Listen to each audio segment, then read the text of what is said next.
ভাবনাই ছিল যে এই যে রিক্রিয়েশন সেন্টার এবং সেখানে সামাজিক বিকাশ, যার মধ্যে রয়েছে শেখার সুযোগ, যেখানে আছে শিশুদের জন্য নিরাপদ পরিবেশ এবং যারা কর্মজীবী অভিভাবক তার একটা টেনশন ফ্রি, দুই দিকে, একদিকে নিজের এই যে শিশুদেরকে রেখে গিয়ে চাকরি করছেন, সবকিছু মিলে এই যে একটা সুন্দর পরিবেশ যেখানে স্বাস্থ্য, শিক্ষা, আরেকদিকে শিশুদের নিজেদের মধ্যে যে নিজেদের বন্ধুত্ব বা একটা ইন্টারেকশন, এই সুযোগটা তৈরি হওয়া, এটা আমাদের দেশে সচরাচর খুব বেশি হয় নাই।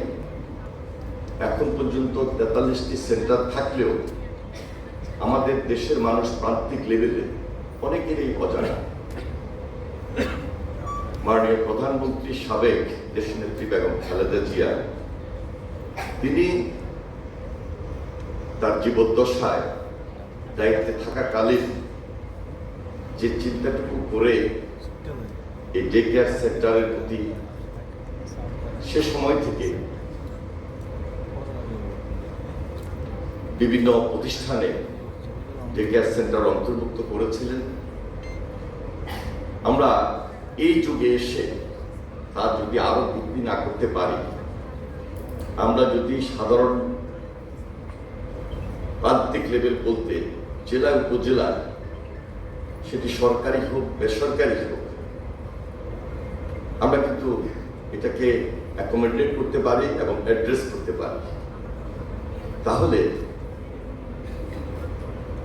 যারা এই দেশটাকে ভবিষ্যতে গড়বেন, আজকের যারা শিশু, এই প্রজন্ম,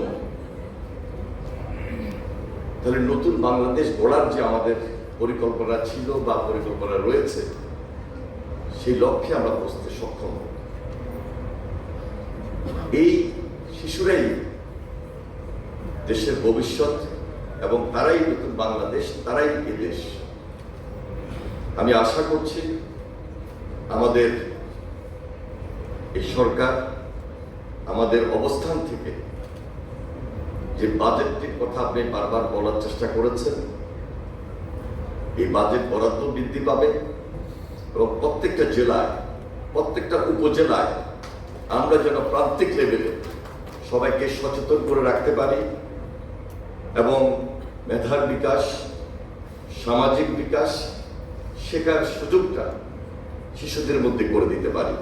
তাহলে নিরাপদ যে পরিবেশ তারা একদিকে পাবে, আরেকদিকে তাদের জ্ঞান চর্চা, তাদের জ্ঞান আহরণ এবং আমাদের যারা অভিভাবক হিসাবে থাকবেন, আছেন, রয়েছেন, তারা নিজেরাও তাদের যে অবস্থান থেকে সন্তুষ্টি সেটি সম্পন্ন করার মধ্য দিয়ে একটা গতিশীল নিজেদের মধ্যে কাজের স্পিরিট তৈরি হবে এবং সবকিছু মিলে নতুন বাংলাদেশ গড়ার ক্ষেত্রে আমাদের বিশেষ সহযোগিতা এবং বিশেষ অবদান রাখার সুযোগ তৈরি হবে।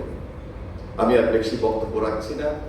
যারা উপস্থিত হয়েছেন এবং আমাদের এই বাণী ভবনে একটা সুন্দর আয়োজন ইতিমধ্যে আপনাদের রয়েছে, আপনারা খুব সুসজ্জিতভাবে সেটা সাজিয়েছেন।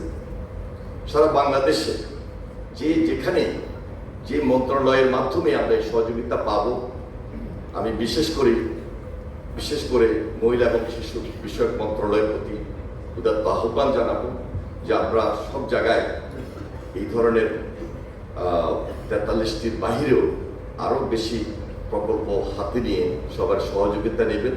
সেখানে আমাদের সর্বাত্মক সহযোগিতা থাকবে। সবাইকে আমি আন্তরিকভাবে মোবারকবাদ জানিয়ে আমার বক্তব্য শেষ করছি। খোদা হাফেজ। বাংলাদেশ জিন্দাবাদ।